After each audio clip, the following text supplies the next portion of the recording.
കനക golden diamonds Ezhur road Tirur. Kanaka golden diamonds Puthanathani. Tanur municipal chairperson Nasla Basheer ക്ലബ്ബുകളുടെയും Tirur sub collector Dileep Kainikkara robotics ക്ലാസിന്റെയും ഉദ്ഘാടനം നിർവഹിച്ചു.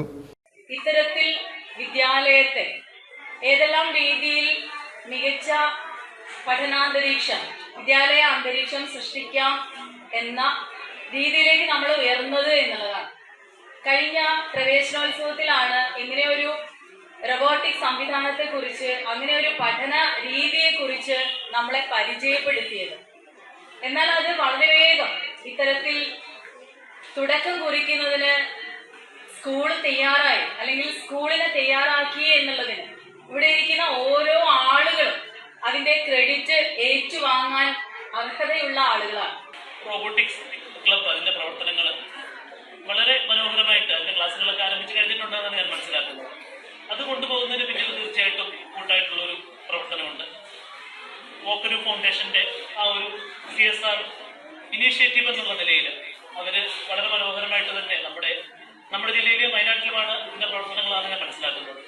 സോ ഒരു ഫൗണ്ടേഷൻ ഈ രീതിയിൽ നമ്മുടെ സ്കൂളുകളിലേക്ക് കടന്നു വന്ന് നമ്മുടെ കുട്ടികൾക്ക് ഇത്ര മനോഹരമായ സൗകര്യങ്ങൾ ഒരുക്കി നൽകുന്നത് തീർച്ചയായിട്ടും അവരോടുള്ള നന്ദി ഈ ഒരു വേളയിൽ അറിയിക്കുകയാണ്.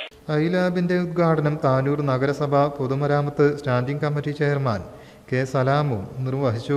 PTA പ്രസിഡന്റ് PK ഷറഫുദ്ദീൻ അധ്യക്ഷനായി. പ്രധാനാധ്യാപകൻ C മുരളീധരൻ സ്വാഗതം പറഞ്ഞു.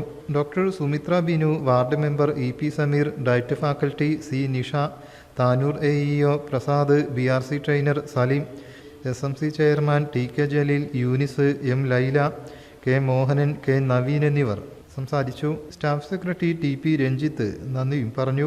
News bureau, Tirur. പുത്തനത്താണിയുടെ സ്വന്തം കനകമകൽ ജ്വല്ലറി ഇനി മുതൽ കനക ഗോൾഡൻ ഡയമണ്ട്സ്. കനക ഗോൾഡൻ ഡയമണ്ട്സ് പുത്തനത്താണി. മാറുന്ന ലോകം, മാറ്റത്തിനൊപ്പം.